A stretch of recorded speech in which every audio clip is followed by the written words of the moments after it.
les quiero dejar ya en manos de Iker, que se va a encargar de entrevistar a nuestro invitado especialista, que es el licenciado Carlos Hernández, y les va a presentar, primero que nada, cuál es la dinámica que les tenemos preparada para esta asesoría legal AMBET. Se va a quedar a cargo de las preguntas de ustedes para Iker y para nuestro invitado, la doctora Marigela.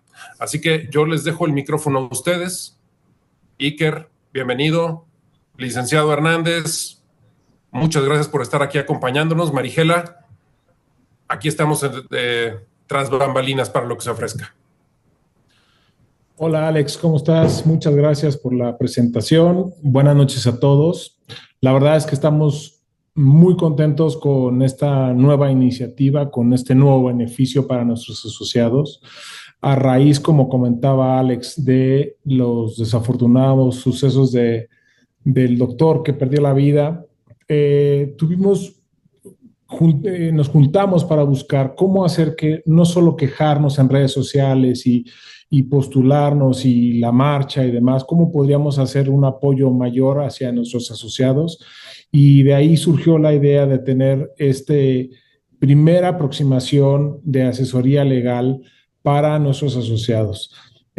Quisimos hacerlo de la mejor manera, con gente de alta calidad, buscamos la mejor opción para nuestros asociados. Y esta primera aproximación realmente es muy importante, para la cual ya les presentaré al doctor Carlos Hernández que nos acompaña el día de hoy. Simplemente nada más quisiera tocar cómo sería el proceso para que en caso de que ustedes tengan, pues lo del día de hoy, ¿no? Todos los días tenemos estas situaciones en las cuales tenemos amenazas de que nos van a demandar, de que fue negligencia médica, de que no sabes con quién te metiste, de que yo soy abogado y ahora no sé qué. O sea, es una cuestión que realmente, desafortunadamente, se presenta cada vez más frecuentemente en nuestros hospitales. Y para eso, justamente lo que decimos fue que cuando estamos en una crisis como de este tipo, lo que más nos ayuda es que alguien que realmente tenga un conocimiento nos guíe, nos diga, ¿sabes qué?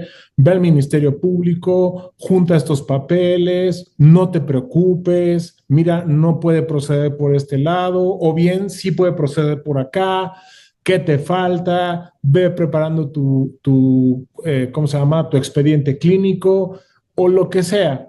Pero esa primera asesoría va a ser dada por un especialista, por unos especialistas de las diferentes materias. Entonces, para eso sirve justamente la asesoría legal AMBET. Entonces, ¿cuál es el proceso? Bueno, pues obviamente recibir esta amenaza o esta situación que ya tienes, llamar a AMBET o mandar un mensaje de WhatsApp al teléfono de nosotros, donde Armando estaría recibiendo esta llamada o este mensaje. Nosotros verificamos que efectivamente seas un asociado AMBET y te ponemos en contacto con, en este caso, HH Legal Advice and Consulting, que ya nos platicará ahorita Carlos un poco de quién está formado, quiénes son, etcétera. Entonces, ese es el proceso. Realmente es algo relativamente sencillo de hacer. Lo único que queremos es asegurar que estas asesorías o estos beneficios sean específicamente para nuestros asociados. Para eso está hecho, para nuestros asociados, para eso trabajamos como AMBET, para eso tenemos el apoyo de todos los socios comerciales que tuvimos durante todo este periodo para decirnos de sus productos y de sus beneficios. Bueno, pues también es esto lo que nos permiten hacer gracias a ellos. Entonces, mensaje, verificamos que eres asociado y te ponemos en contacto con ellos. Con esto tendríamos, insisto, 30 minutos de llamada en la que te pueden orientar. Ya tendrías que tener todo listo, cómo está el proceso, quién es, cómo pasó, qué están pidiendo, etcétera. Y nos vamos a tener una asesoría pues importante a través de HH Consulting. Bueno, ¿Quién está como invitado el día de hoy? Bueno, es el licenciado Carlos Hernández, es un abogado, experto en derecho penal y prevención de riesgos legales, cuenta con formación especializada en sistema penal acusatorio y técnicas avanzadas de litigación. Tiene una amplia experiencia en la investigación de carpetas de investigación en la defensa de delitos financieros y fiscales, cosa que también es importante saber. Y desde hace años se ha enfocado en prevenir riesgos legales en empresas, analizando sus prácticas internas para detectar posibles áreas de contingencia penal. Él es nuestro invitado de hoy. Carlos, por favor, ayúdame a prender tu cámara, tu micrófono y pues tengamos esta charla. ¿Cómo estás, Carlos? Buenas noches. Hola Iker, ¿cómo estás? Muy buenas noches a todos. Pues aquí contento, emocionado para empezar a hacer esta alianza y bueno, ofrecer resultados. Perdón, se está duplicando ahí mi audio. Ofrecer resultados a los asociados de Ambet con asesorías puntuales para evitar contingencias, mitigarlas y en su caso, pues enfrentarlas también, ¿no? Perfecto. Carlos, platícanos rápidamente quiénes son HH Legal Advice and Consulting, qué tipo de materias son las que ustedes cubren. O sea, danos una presentación primero del despacho Claro. que representas y después de eso ya entraremos en las preguntas, algunas preguntas que ya tenemos obviamente, pero también queremos que los que están ahora presentes, nuestra audiencia, pues también si tienen alguna duda, pues nos lo haga saber para ir siendo más interactiva esta participación, ¿no? Por supuesto. Bueno, HH surge como una inquietud de mi socio, que es Carlos Hidalgo, hoy no nos acompaña, pero en su momento también podemos presentarlo por acá, y un servidor que trabajamos en despachos importantes en la materia de Carlos, importante en la materia en la que yo me desenvuelvo. Yo trabajaba en Félix Cárdenas y Abogados, que es una firma en materia penal muy, muy destacada e importante a nivel nacional. Y Carlos trabajaba en un despacho en materia de litigio y consultoría en materia fiscal y administrativa. Finalmente, pues, empezamos a tener diferencias con nuestros jefes porque no tenían una visión humanista de la prestación del servicio legal que a nosotros nos interesa mucho, y de ahí surge la inquietud y empezamos desde 2020, empezamos a trabajar juntos y en 2021 nos constituimos. Fuimos sumando gente al proyecto y hoy tenemos un área de competencia económica, el área que dirijo yo en materia penal, el área que dirige mi socio en materia fiscal y administrativa y un área más en materia laboral. El despacho está en Reforma y bueno, pues procuramos la prestación de servicios de excelencia enfocado a resultados, buscando que los clientes, hemos encontrado que la gente que representamos no quiere vivir en el problema. Entonces, nuestro enfoque es procurar resultados a muy corto plazo que impliquen a las personas afectadas por una contingencia legal, pues volver a su vida y encargarse de los temas que realmente son importantes para ellos y no estar perdiendo el tiempo con temas legales que a un veterinario pues no le interesan, ¿no? Realmente hacemos nuestro el problema, lo enfrentamos y lo concluimos lo antes posible para que puedan seguir desarrollando su actividad y no estén inmersos en temas jurídicos que no son su tema, ¿no? Esa es la visión que nosotros tenemos y es lo que nos ha dado resultado para hoy también estar aquí con ustedes. Bueno, pues yo doy fe de lo que está comentando Carlos. Yo trabajo con el despacho y Carlos específicamente ha estado siguiendo algunos de los casos que yo tengo y realmente, de verdad, no porque estés acá, pero realmente hace sentir una confianza importante en la cual justo entregas lo que tienes que entregar y sientes que ya está siendo representado, lo cual es sumamente importante. Carlos, empezaremos entonces con algunas preguntas que tenemos. Bueno, Adelante. Carlos ya, insisto, está trabajando, bueno, en mi caso conmigo, pero con algunos otros hospitales y algunas dudas que tenemos es la siguiente. Por supuesto, los hospitales todos tenemos que tener autorizaciones, consentimientos, todos los documentos que tenemos que hacer para cada uno de los procesos. Pero la primera pregunta que te quiero decir es, ¿cuáles son los errores más comunes que crees que pueden cometer los hospitales veterinarios al atender un conflicto con un cliente molesto? Obviamente estamos hablando en tu área legal, ¿no? ¿Cuáles serían los principales errores? Entregar documentos que no, afirmar cosas que quizás nos pueden comprometer. ¿Cuáles crees que sean los principales errores más frecuentes? Sí, mira, yo creo que el tema más importante es no tener perfectamente documentada la interacción con el propietario del paciente, ¿no? Ok. Al final, creo que documentar la información que se le da al propietario siempre puede ser muy útil para mitigar cualquier tipo de contingencia. Y esto tiene que ver con otra cuestión que probablemente abordemos un poco más adelante, pero al final creo que ese es el primer punto, ¿no? Un segundo punto que a mí me gustaría destacar es carecer de protocolos de actuación, de due diligence y sobre todo due diligence documental. Es bien importante que cuando vamos a atender a un paciente y sobre todo cuando se trata de situaciones que importen pues un riesgo para el paciente, ya sea un riesgo orgánico o un riesgo incluso de perder la vida, ¿verdad? Pues es importante tener cierto, vamos a llamarlo así, una batería de formatos que son útiles para mitigar las contingencias. Creo que esa ausencia es el principal problema.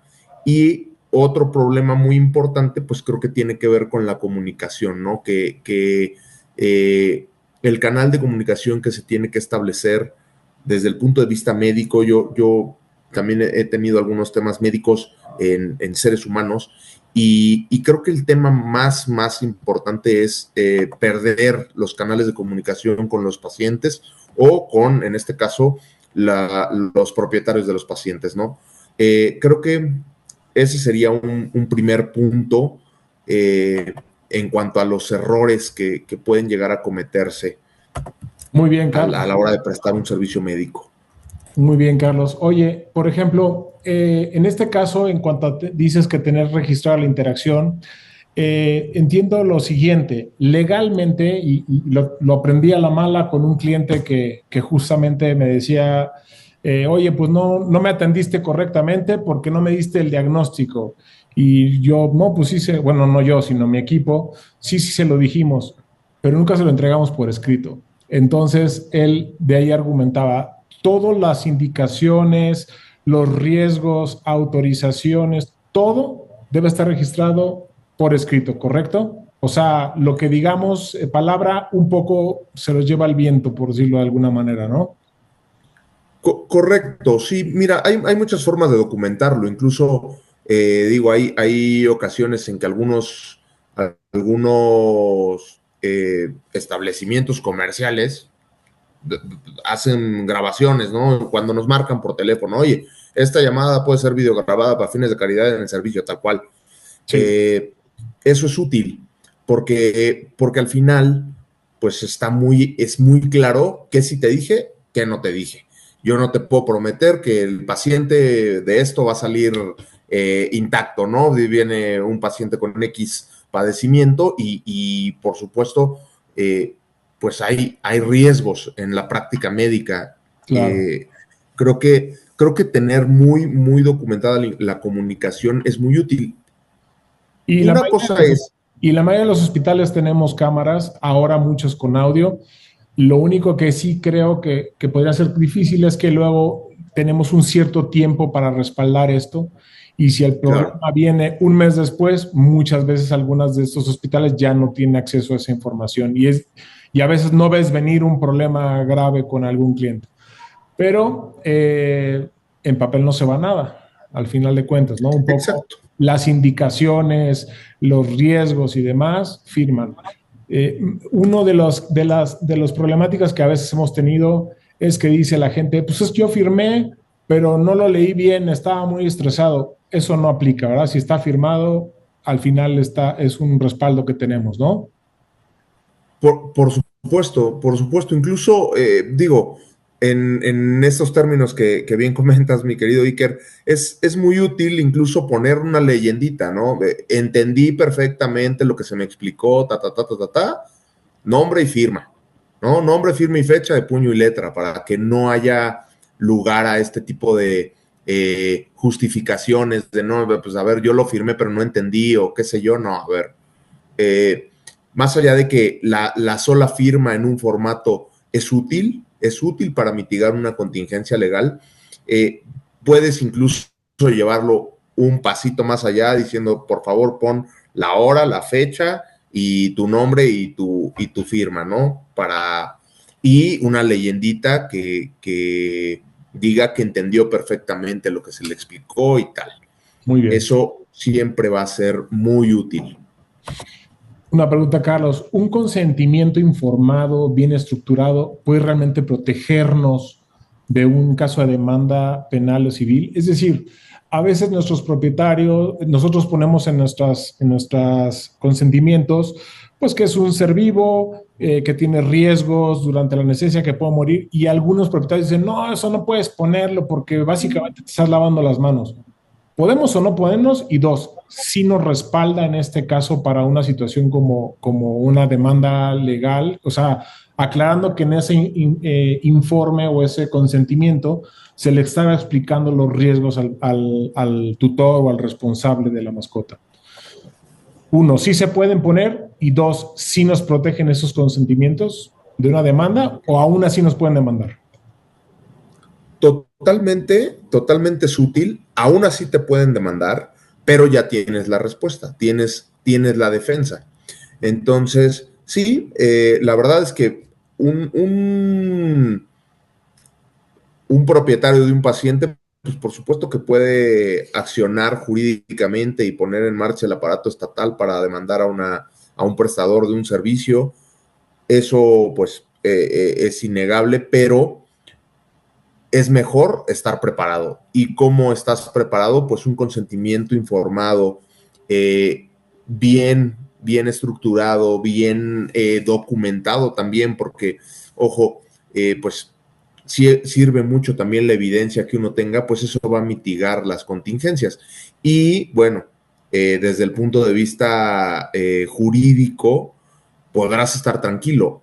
Al final son temas que hay que atender y bueno, tú sabes, esto no, pues es el pan nuestro de cada día, el pan de ustedes en el gremio, pero siempre será mejor tenerlo documentado y estar preparado para una eventual contingencia para que la puedas atender y sea justo, muy dúctil y muy rápido la solución, ¿no?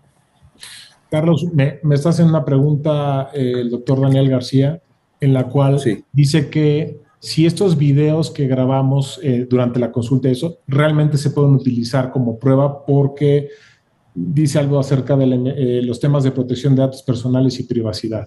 ¿Hay alguna cosa que tengamos que tener, alguna leyenda de vas a ser grabado a partir de que entres acá o alguna autorización para poder ser utilizados? Esa evidencia, por decirlo de alguna manera. Correcto, sí, es parte de ese, vamos a llamarlo, esa batería de formatos que uno recomendaría a cualquier prestador de servicio, ¿no? Hay que tener el aviso de privacidad y justo en el aviso de privacidad informar que la explicación del tratamiento que se va a seguir e incluso la aplicación del mismo tratamiento pueden llegar a ser videograbados y que esto es para fines de calidad y de pues brindarle un mejor servicio al propietario de un paciente, ¿no? Creo que ese tema se puede salvar perfectamente con un aviso de privacidad que se puede estructurar de forma muy sencilla y con ello podemos utilizar válidamente, porque está dando el consentimiento la persona que está siendo videograbada, de ser videograbada y eventualmente de que eso sea utilizado, ¿no? Entonces, además del consentimiento, valdría la pena que nos firmen ese consentimiento del aviso de privacidad. Sí, un aviso de privacidad, correcto. A mí me parece que podría ser muy útil. Ojo, estamos hablando de casos, digo, al final en su expertise, pues digo, a un perrito que vas a vacunar probablemente no haga falta, ¿no? Pero Claro. si está llegando un paciente que tiene cierto cuadro, cierto un problema de salud real, pues creo que vale la pena tener estos formatos y cubrirte como médico, como clínica, como hospital, tener esa prevención, creo que vale la pena hacerlo, ¿no? Muy bien. Y Marigela, que, buenas noches, ¿cómo sí, estás? hola, bien, gracias. Hola, Carlos, ¿qué tal a todos? Oye, es que hay una Hola. pregunta en relación a esto que están hablando de los formatos, que dice que sí, de Jessica Mejía, que sí es válido realizar una receta con lo que se explica y la firmen, ya que, bueno, como comentabas, las cámaras se llegan a borrar después de un tiempo, entonces que sí es válido realizarlo, pues yo creo que Carlos, será lo mismo que los formatos que nos estás diciendo. Sí, O tendría que sí, ser un formato. hay que ver cómo se lleva a cabo, ¿no? A ver, lo ideal sería que tuviéramos sesiones en las que se realicen, pues, propuestas en cuanto a los formatos que bien pudieran tener y que pues, al final pueden ayudar a solventar cualquier tipo de contingencia. Pero, por supuesto que si está en la receta explicado el tratamiento y demás, y esto es firmado por el propietario del paciente, hace las veces y funciona perfectamente, ¿no?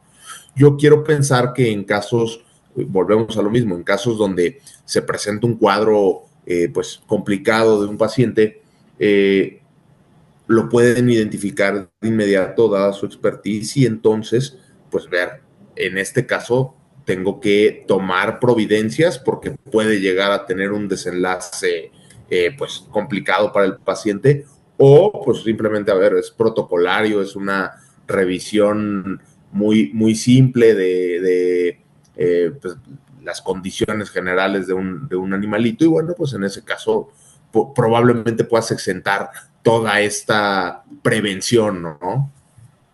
Ok, y también un poco relacionado con esto, yo creo que las voy a ir insertando según lo que se vaya hablando, pero de parte de otro de los asociados dice, para que una demanda por negligencia pueda proceder, debe de haber un perito especializado en la materia que confirme que se cometió un error. ¿Es correcto? O sea, sí debe de haber un perito. Y en caso de ser afirmativo, entonces, si no hay un perito que cumpla con esa especialidad, no hay demanda que proceda. O sea, es decir, un poco pensando en conciliación, o sea, en este cuerpo de paramédicos que son los que definen, ¿no? Si hay o no negligencia. em, en nuestro caso, pues no hay un cuerpo como este, pero al no haber un perito, ¿esto quiere decir que que la demanda no procede? No, mira, peritos sí hay. Ujú. Peritos, por supuesto que hay en materia de medicina veterinaria y zootecnia, sí hay peritos dados de alta en el tribunal y hay peritos adscritos a la fiscalía, a las diferentes fiscalías, y sí, por supuesto que los tienen. Atienden muchos temas. Imagínate tú que de repente hay una persona, y esto es real, de repente hay una persona que tiene un lobo en su casa y entonces este perito en medicina veterinaria y zootecnia, incluso peritos en biología, pues llegan y pueden identificar que efectivamente se trata de un lobo. Igual para temas de praxis y malpraxis médica veterinaria. Nada más hay un tema ahí muy, muy puntual, que la realidad es que los tipos penales, estoy hablando únicamente de la materia penal, los tipos penales siguen un principio, que es un principio que se llama de exacta aplicación. Entonces, los tipos penales hoy, al día de hoy, para la malpraxis médica están destinados a la atención de personas, de seres humanos. Entonces, es complicado. Yo no veo cómo puedan integrar un tema de malpraxis médica en un prestador de servicios médico-veterinarios. Hoy, En el no área dudo penal que específicamente. 3 semanas en reformarlo, porque además, obviamente, pues está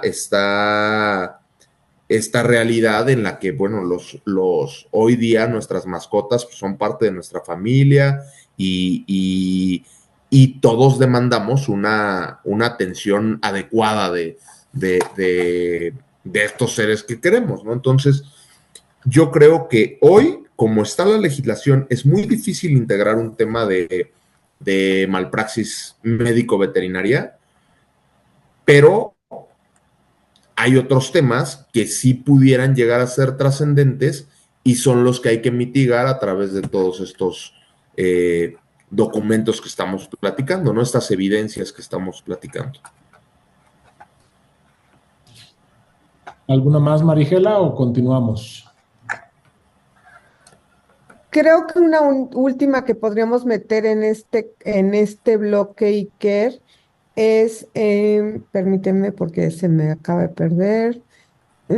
Que sí es válido legalmente ofrecer al propietario el documento de rechazo al tratamiento cuando las mascotas llegan muy graves y el propietario no quiere hacer nada. Es decir, un formato en donde él está aceptando que no va a seguir las indicaciones del médico veterinario. Si esto es válido legalmente.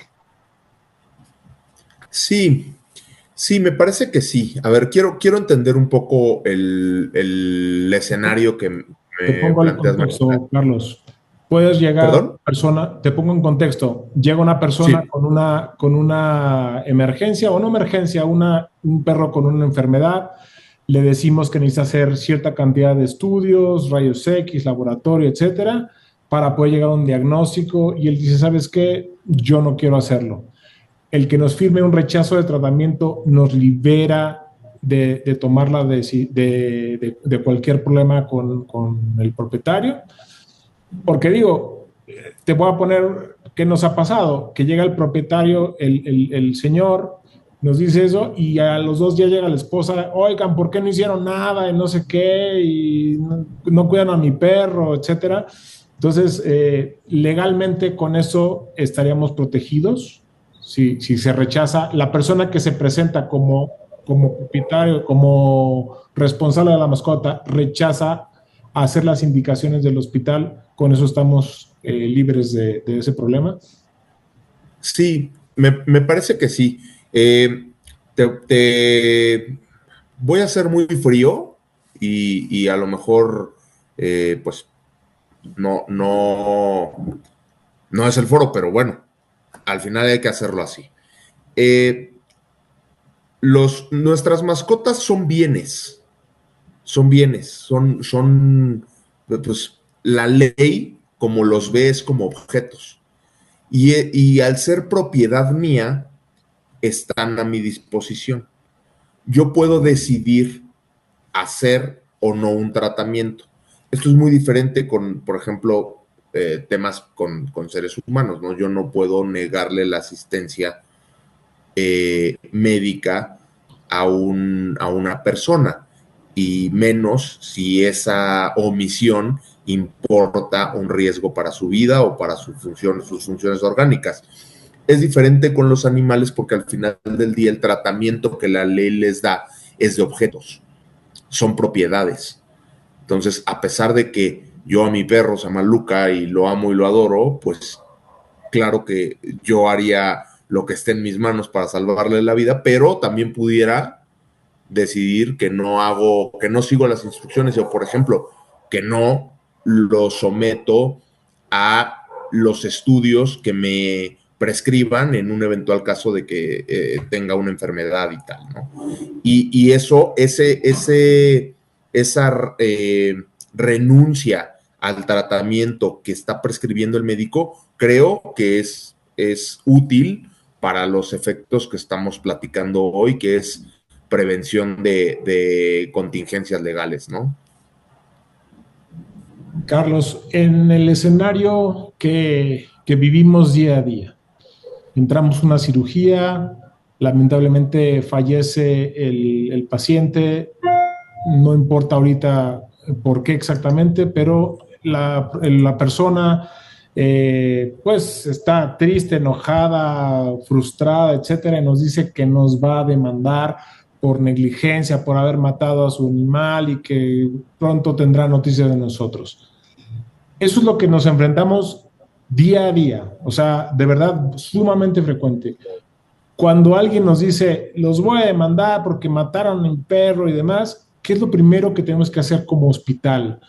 Organizar papeles, buscar todas las autorizaciones, hacer expediente clínico. ¿Cuáles son las sugerencias que nos tienes? Bueno, y llamar a Ambet para que nos contacten contigo, pero ¿cuál es lo que tenemos que ir juntando para que cuando te llamemos tengamos todos los elementos para poder saber en qué situación está la cosa? Sí, mira, lo primero que yo te diría, cuando tenemos a una persona que está, pues, digamos, en un estado de emoción, pues lo primero, yo diría hay que estar conscientes del momento que está viviendo esa persona, ¿no? Ese propietario del paciente y ser muy empático y sensible, ¿no? Creo que ahí vas a frenar muchísimos de los conflictos. Al final, el propietario de paciente que quiere problemas, pues va a buscar problemas.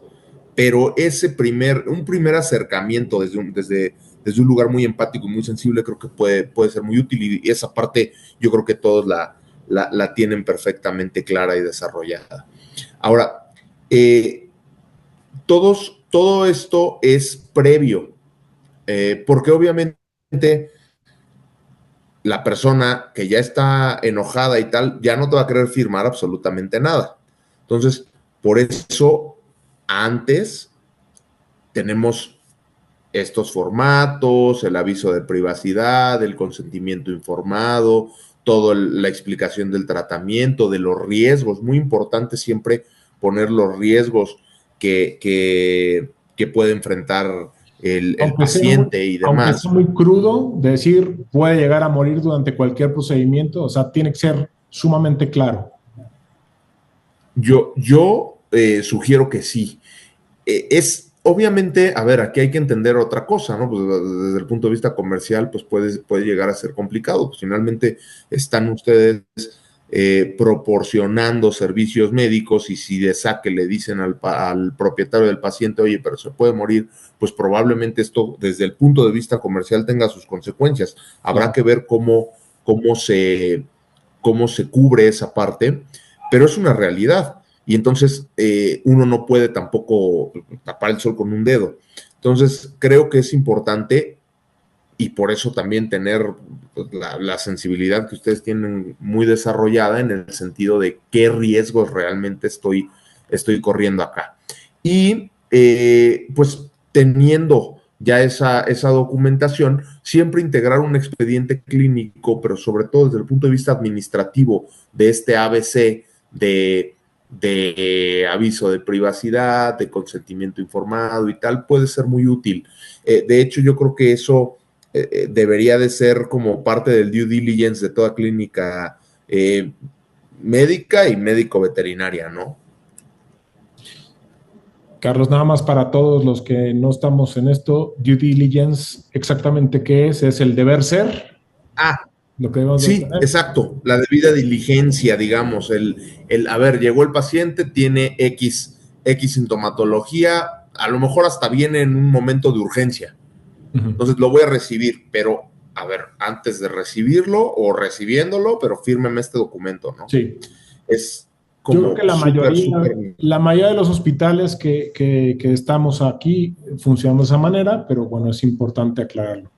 Ahora, Claro. obviamente también estamos obligados a que todo nuestro personal sepa los procesos, porque te tengo que confesar que de repente pasa de, oye, se enojó el propietario tal y, es que no me firmó la hoja, no le entregué por escrito las indicaciones. Entonces, eso es un trabajo en equipo. Necesitamos que todo el equipo, por supuesto, los médicos, recepcionistas, administrativos, pues sigan los protocolos adecuadamente para estar protegidos, obviamente, ¿no? Por supuesto, entrenamiento, esto es tema de entrenamiento, hacer simulacros de, oye, ¿sabes qué? Pues hoy vamos a simular que llega aquí una persona súper nerviosa y agresiva y qué sé yo, por una condición de diabetes y cómo vas a actuar, ¿no? Yo creo que sí vale la pena y sobre todo, pues tener cuando menos el frente, ¿no? El recepcionista y tal, que tenga mucha sensibilidad, pero también, pues, cabeza fría, porque, pues, obviamente puedes enfrentar a gente que llega fuera de sus cabales ante, no sé, unos perritos que se pelearon y de repente llega uno bien mordido y con peligro de perder la vida y pues es su mascota y llega desbordado, ¿no? Entonces, digo, hasta de psicólogo hay que hacer las veces. Yo creo que tú sabes perfectamente de qué te hablo, amigo. Oye, y que hay varias preguntas, Carlos, en Sí. relación a negar el servicio al cliente. Por ejemplo, si es legal negar el servicio al cliente cuando este se está poniendo agresivo, sería una de las preguntas. Que si es legal que un médico no titulado atienda directamente a un cliente. Te las voy a resumir porque todo más o menos gira Sí. alrededor de esto. Y también que si se puede atender a un menor de edad que llegue con un paciente a urgencias, pues al no poder digamos que al firmar con personalidad alguno de los formatos que les damos. Básicamente sería pues esto, de si nos podemos negar al servicio, eh, si esto es legal y en un momento dado, pues cómo podríamos protegernos, ¿no? En caso de llegar a esto. Claro. Sí pueden negar el servicio. Me parece, insisto, hoy la legislación lo permitiría sin ningún problema. Obviamente, pues te vas a enfrentar a las redes, te vas a enfrentar, digo, son los daños colaterales, ¿no? Pero jurídicamente puedes negar el servicio de la prestación, pues no es un servicio médico a personas, ¿no? Entonces ahí me parece que estás salvado por ese lado. En cuanto al tema de que llegue una persona menor de edad a requerir el servicio con una mascota y tal, bueno, pues ahí también pues tienes que evaluarlo, ¿no?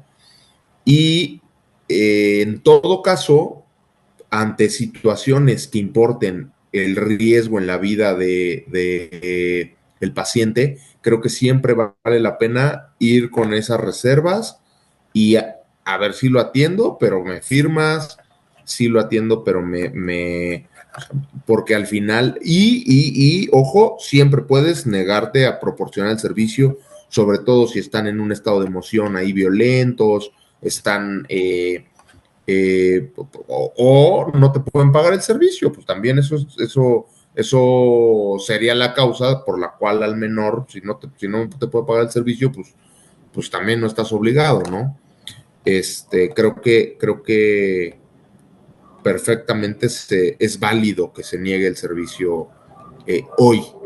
Si llega a haber algún cambio, porque te digo, esto está en constante evolución, y, por ejemplo, el tema de maltrato animal, pues no tiene tampoco tantos años, tiene unos 5 o 6 años que se legisló. Entonces, estamos a merced de que cambie la legislación y que haya una obligatoriedad. En ese caso, pues ya veremos cómo se crean protocolos para atender este tipo de casos, ¿no?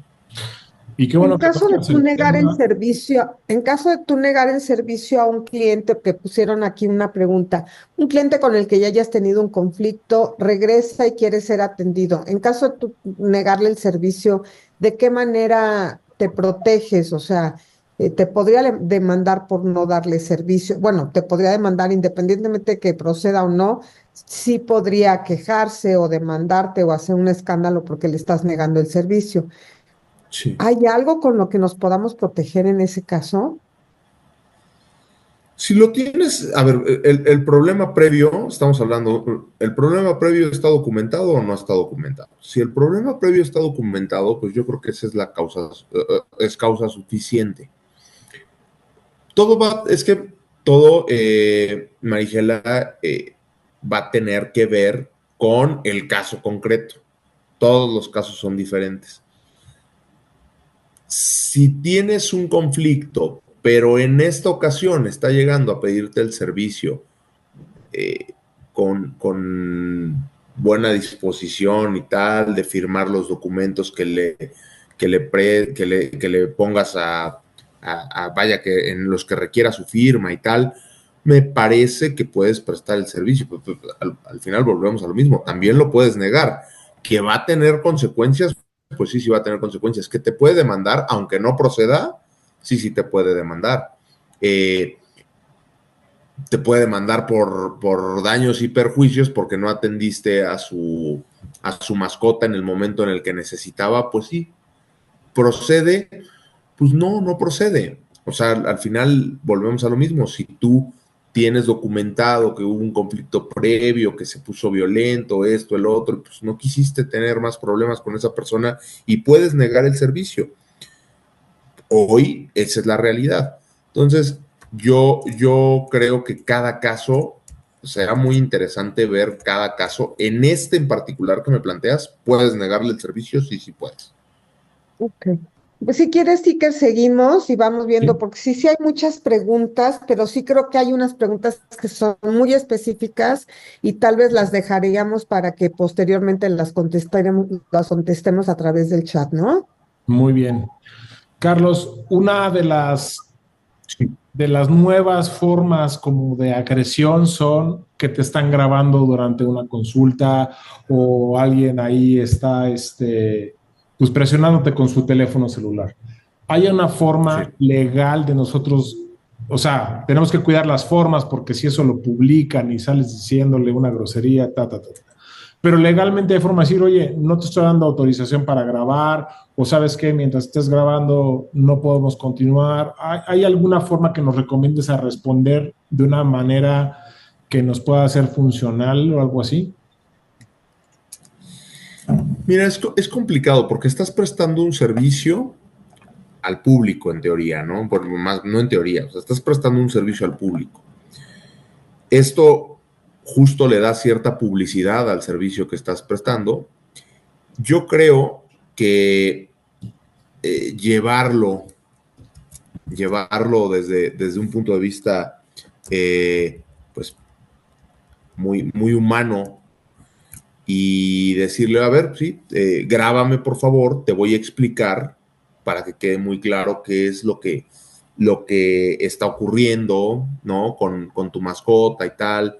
Te voy a explicar el tratamiento que hay que seguir para que lo tengas bien documentado y eso. Cuando uno se pone en ese papel, pues probablemente la persona va a bajar el calor. Pero si no es así, pues creo que volvemos al tema que preguntaban hace un momento, puedes llegar a negarle el servicio, por supuesto. Y nada más hay que tener ahí muy en cuenta el momento, si ya se cobró o si no se ha cobrado. Si ya se cobró y niegas el servicio, pues te pueden llegar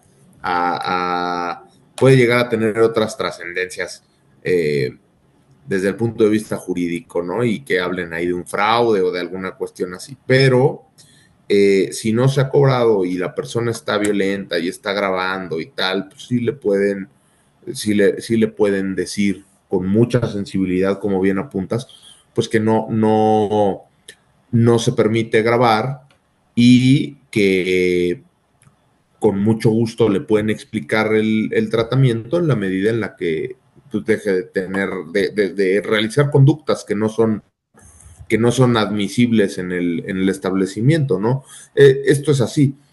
Son establecimientos comerciales en donde las reglas las pone el dueño del establecimiento comercial.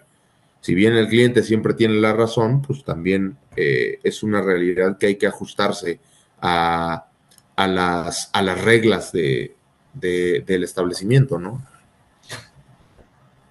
¿Qué papel juegan las redes sociales en un caso legal? O sea, vamos a suponer que te grabaron, hicieron y te hacen ver como que tú fuiste un truán y ¿eso afecta a un momento legal o en cuestión legal técnicamente no debería de afectar las redes sociales?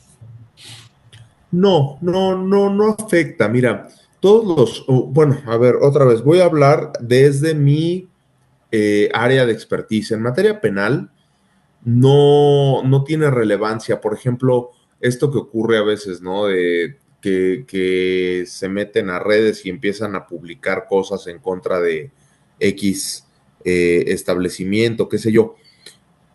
No tiene relevancia y no hace las veces de ningún tipo de prueba para establecer una responsabilidad en un caso en específico.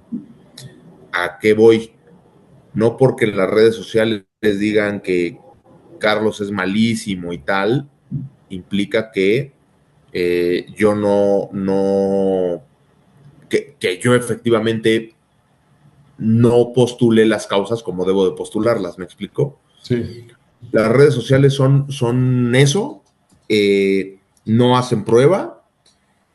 Lo que sí pudiera llegar a ocurrir y sí pudiera llegar a utilizarse como prueba en un procedimiento es que graben, por ejemplo, el tratamiento, lo publiquen en redes sociales, pero ese no es el punto. El punto es que después lo exhiban en una carpeta de investigación, por ejemplo, y que haya una malpraxis y que eso tenga alguna consecuencia desde un punto de vista de daño en propiedad o alguna cuestión así. Pero las redes sociales son eso y al final estamos expuestos como comerciantes, como empresarios o como personas físicas estamos expuestos. No hay hoy un tema, por ejemplo, el delito de difamación en la mayoría de los códigos penales de los estados está derogado. Hay algunos estados donde todavía existe, me parece que en Jalisco existe y en algunos otros estados, Guanajuato, si no estoy mal, todavía existe, pero la realidad es, por ejemplo, en la Ciudad de México ya no existe el tipo penal de difamación.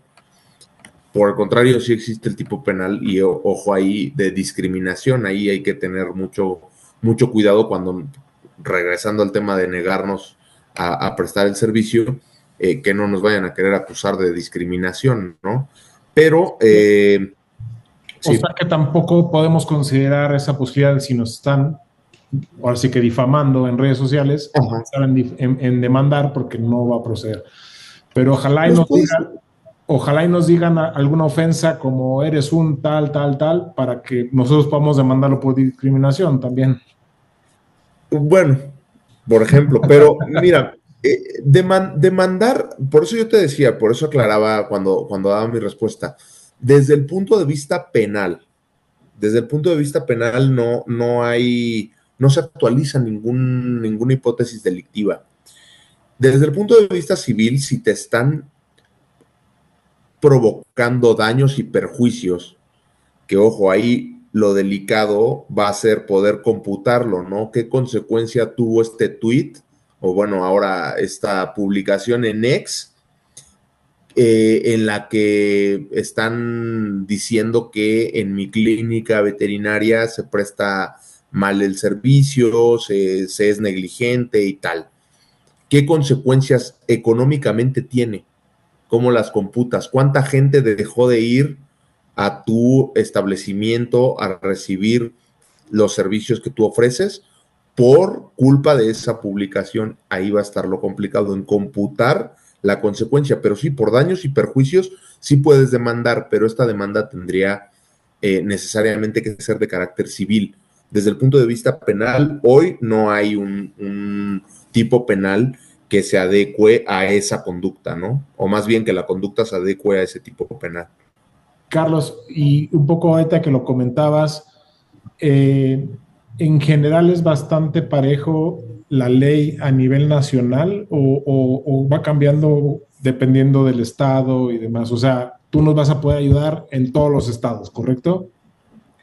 Sí, sí, implica un estudio, ¿no? de la legislación del estado en el que se trate, pero sí, digo, la ley está a disposición de todos y realmente los tipos penales son muy parecidos, solo hay algunas entidades que, digamos, son más progresistas o qué sé yo, y dejan de contemplar algunos tipos penales que pues quedaron en desuso y otros estados que los conservan, ¿no? Ok. Te digo, Jalisco y Guanajuato, si no mal recuerdo, sí conservan el tipo penal de difamación, pero en la mayoría de los estados está derogado.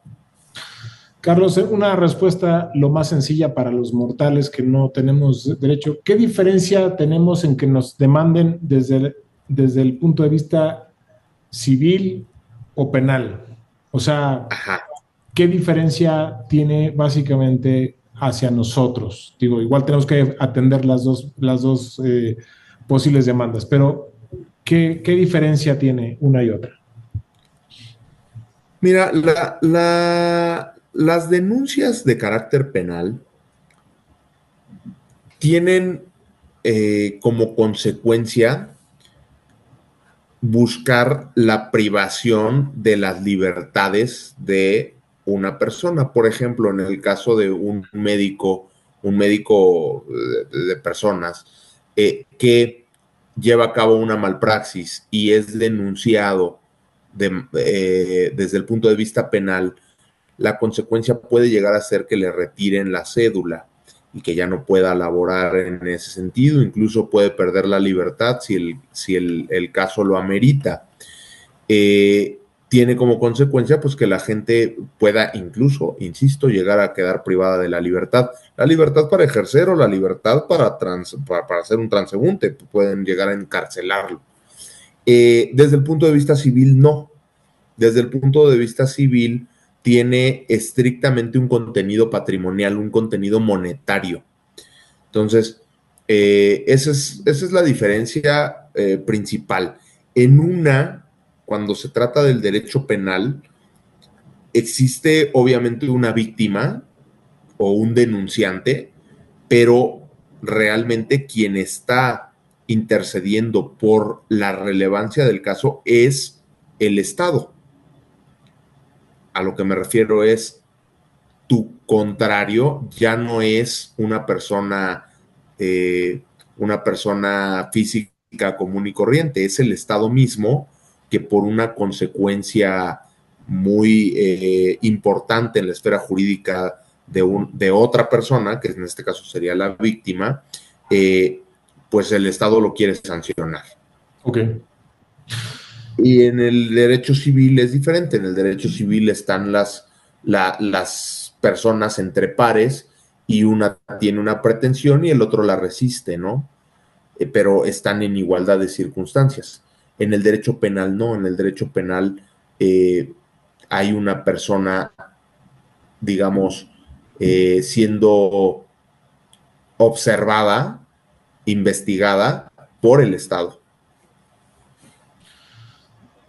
Retomando un poco lo que has comentado del maltrato animal, una de las situaciones que a veces nos ha ocurrido es que tratando de salvar la vida a un paciente, pues tomamos que tener muestras, quizás algún raspado, etcétera, y llegan a fallecer y el propietario, dentro de esta tristeza o enojo, lo que sea, dice, tú sabías que iba a morir y lo maltrataste, te voy a denunciar por maltrato animal. En este caso, maltrato animal no aplica para este tipo de cosas. A todas las acciones médicas para tal salud de vida, aunque puedan llegar a provocarle alguna molestia al perro o mascota, no aplica para maltrato animal, ¿correcto? Por supuesto, no califican. Mira, eso, desde el punto de vista técnico, tiene que ver con un tema que se llama el elemento subjetivo. ¿Y qué es el elemento subjetivo? La intención con la que realizo X conducta. Cuando ustedes están tratando a un paciente, lo están tratando con el objetivo de salvarle la vida o de resguardar su integridad orgánica. En cambio, cuando alguien está maltratando a un animal, está haciéndolo con la intención de causarle pues Daño, un menoscabo, daño, terror. Entonces, la intención ahí está salvada con el tema de que tienen cédula y de que lo están haciendo al amparo de, o más bien en el ejercicio de una profesión que la tendencia justo es todo lo opuesto a lo que está sancionado en el maltrato animal. Por eso yo no veo cómo se puede actualizar para un médico veterinario un tema de maltrato animal, ¿no? La intención es el tema importante. Te voy a una pregunta crucial, pregunta que nos hacemos todos. Si tenemos un reclamo de un propietario y quizás por no seguir el problema, porque no quieres una situación, porque es alguien, un influencer conocido, etcétera, devuelves el dinero, ¿eso automáticamente te hace que estés aceptando tu culpa? No, a ver, hay que ser inteligentes, todos estamos en el tema pues al final del día somos comerciantes. Yo vendo servicios legales, ustedes venden servicios médico-veterinarios y estamos en el comercio. Hay que ser inteligentes. Yo te diría, si la consecuencia de devolver el dinero es menos grave que el no devolverlo, pues bueno, tú valóralo. Nada más, y esto lo platicábamos en días pasados, hay que tener mucho cuidado porque se puede volver una bola de nieve.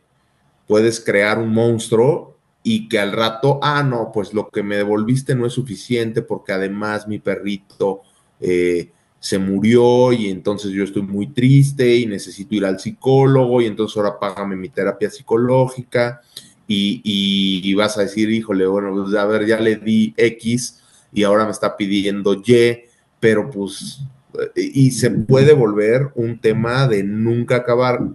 Y bueno, podemos caer en un tema de extorsión pura y dura que hay que tener mucho cuidado, ¿no? Porque tampoco quieres estar inmerso en esto. Claro. Si desde el punto de vista comercial te resulta más rentable devolverle X cantidad a una persona inconforme con un tratamiento que le diste a un paciente que enfrentar una demanda o una denuncia, pues bueno, esa parte pues sí es de valoración muy, muy, muy personal. Yo te diría, en el 80% de los casos en donde un cliente, ya no hablo de temas médico-veterinarios, ni médicos, ni mucho menos, tema comercial. En el 80%, la gente que devuelve, a menos que sea Walmart, ¿no? Que le devuelven mercancía o qué sé yo, cualquier tienda así, que le devuelven mercancía y no tiene tema, pero en general, cuando prestamos servicios, si devolvemos dinero, se vuelve un dolor de cabeza porque no te quitas de encima a ese cliente que quiere más y que quiere más y que quiere más y que quiere más. O sea, valdría la pena también hasta para ese evento asesorarse legalmente cómo hacerlo de una manera correcta, ¿no? Sí, sí, yo te diría que sí, con un buen finiquito, que diga que ya libera de toda carga a la clínica y tal, y probablemente así pues vayas cubierto, ¿no? Muy bien, Marigela. Sí, no, que efectivamente yo creo que si se hace algo así, pues volvemos a los formatos, ¿no? A que eso tiene que quedar por escrito, que le estás regresando el dinero y que está aceptando eso como una reparación del daño que haya tenido y no va se va a reservar el volver a solicitar a un pago adicional, ¿no? Y perdón, Marigela, yo sería muy puntual también en esto. Eh, no tanto como reparación del daño, porque reparar el daño quiere decir que yo acepto, o bueno, hasta cierto punto que yo reconozco que pude haber creado ese daño. No, simplemente es por un tema de conveniencia, Ok. porque por un tema de conveniencia te devuelvo la cantidad que pagaste acá, ¿no? Pero de ninguna manera por un tema de reparación del daño, e incluso yo iría más allá, en un tema oye, a ver, están viniendo a pedirme 10 pesos y yo le cobré 5 pesos, no, yo te puedo devolver hasta 5 pesos. ¿Sí me explicó? O sea, 10 pesos de ninguna manera, porque si le das más, híjole, yo creo que ahí más bien estamos enfrentando un tema de una extorsión. Ok. Bueno, una de las preguntas que va de acuerdo a todo esto de que estamos hablando de los formatos es, en términos generales, ¿qué documentación estamos obligados a entregar cuando prestamos nuestro servicio? O sea, pensemos en un paciente que va a consulta, ¿tendríamos que entregar algo? O en un paciente que estuvo hospitalizado un tiempo, ¿tendríamos que entregar algo? Muchas veces los clientes bien por pedir una segunda opinión o bien por tener su expediente personal, te piden reportes médicos. Em, Sí. al, al- ¿Existe la posibilidad o existe la práctica de que cuando alguien pide un servicio, un reporte médico, les cobran un adicional, puesto que un reporte médico te significa pues un tiempo importante del Para médico elaborar. para elaborarlo? Entonces, o sea, aquí, ¿qué nos puedes decir? ¿Qué estamos obligados a dar y qué pasa si nos piden un reporte médico y nosotros cobramos por ese reporte médico?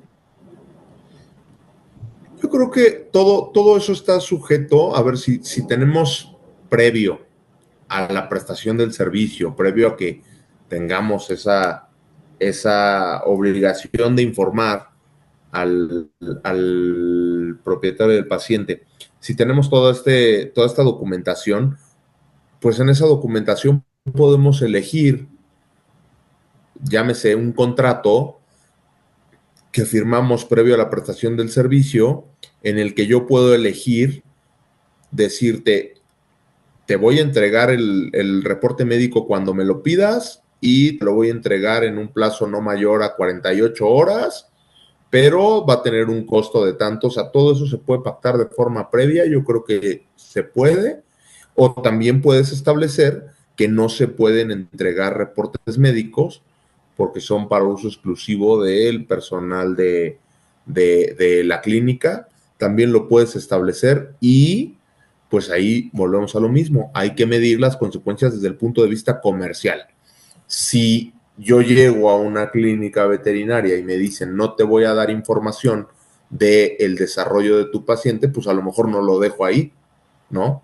Eso tendremos que irlo midiendo en función de esta parte comercial. Pues al final lo que queremos también obviamente es vender servicios médico-veterinarios. Entonces, yo creo que se puede pactar desde antes, se puede establecer desde antes en el consentimiento informado, o si de plano vamos un pasito más allá, se puede tener un contrato de prestación, un contrato marco de prestación de servicios médico-veterinarios, y que ahí se establezca con toda claridad si va a haber un costo, si no va a haber un costo, si se va a entregar en X tiempo, creo que eso se puede manejar así y de esa manera te salvas a la hora de que vengan y te exijan, oye, a ver, espérame, pues aquí está el convenio o el contrato que firmamos y en ese contrato está establecido que este tipo de información tienen un costo adicional, ¿no? Cuando hablas de contratos, estos contratos de los que hablas podrían ser de adhesión que te pide el consumidor para tenerlos dentro de del servicio a tus Claro, clientes. sí, claro, hay que ver nada más si en ese contrato de adhesión que está registrado me imagino ante Profeco, hay que nada más revisar que Profeco te lo califique y te pase esa cláusula, pero pues yo creo que es perfectamente válida. No vería por qué Profeco pudiera llegar a pararse de pestañas porque le digamos al cliente que la información por escrito va a tener un costo adicional. Pues claro, eso es tiempo. Ok. Carlos, hay un seguro de responsabilidad profesional. Sí. Es personal, es decir, no podemos tener un seguro de responsabilidad profesional para todo el hospital, sino se tiene que contratar para cada persona. Exactamente, ¿para cuándo se aplica este seguro de responsabilidad profesional?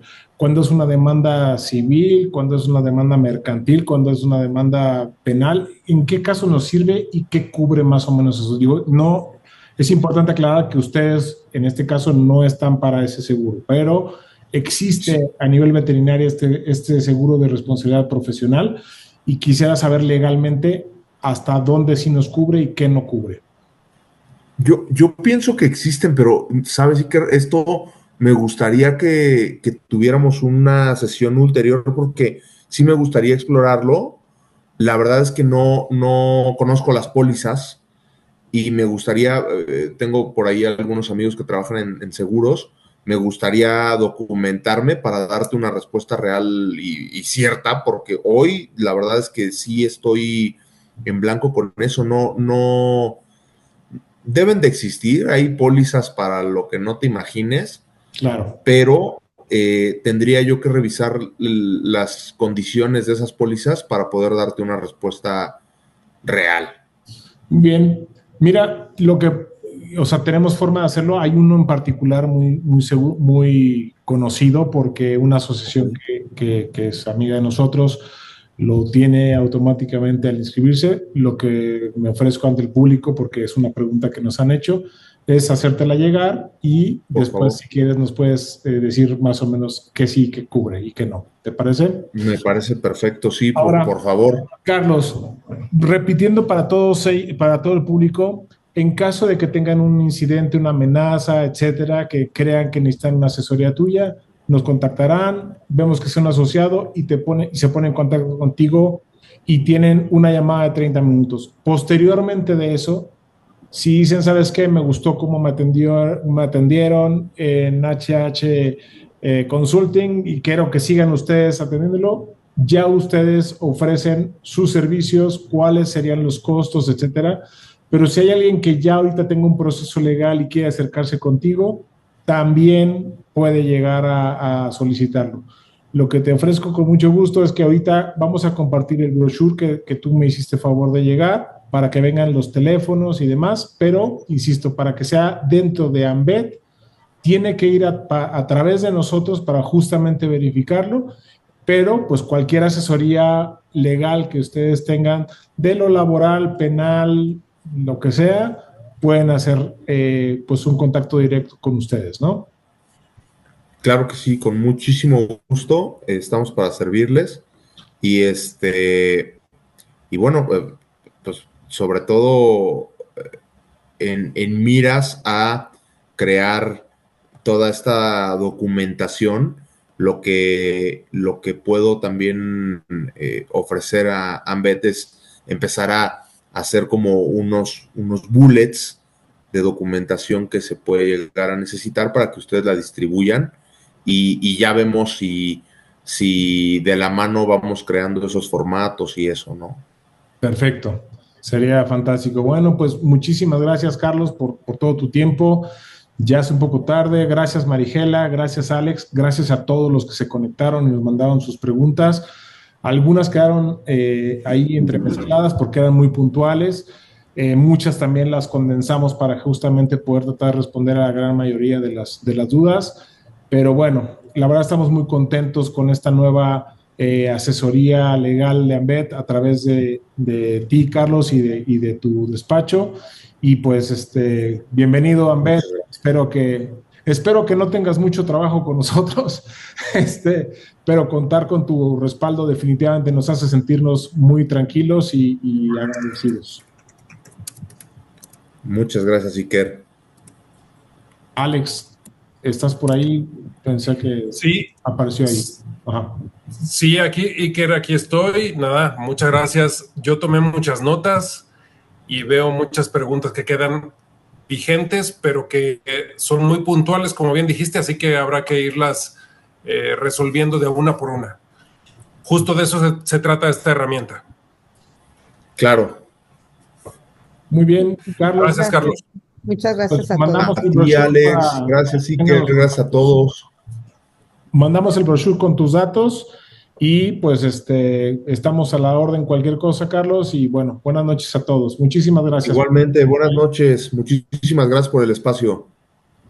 Gracias, buenas noches.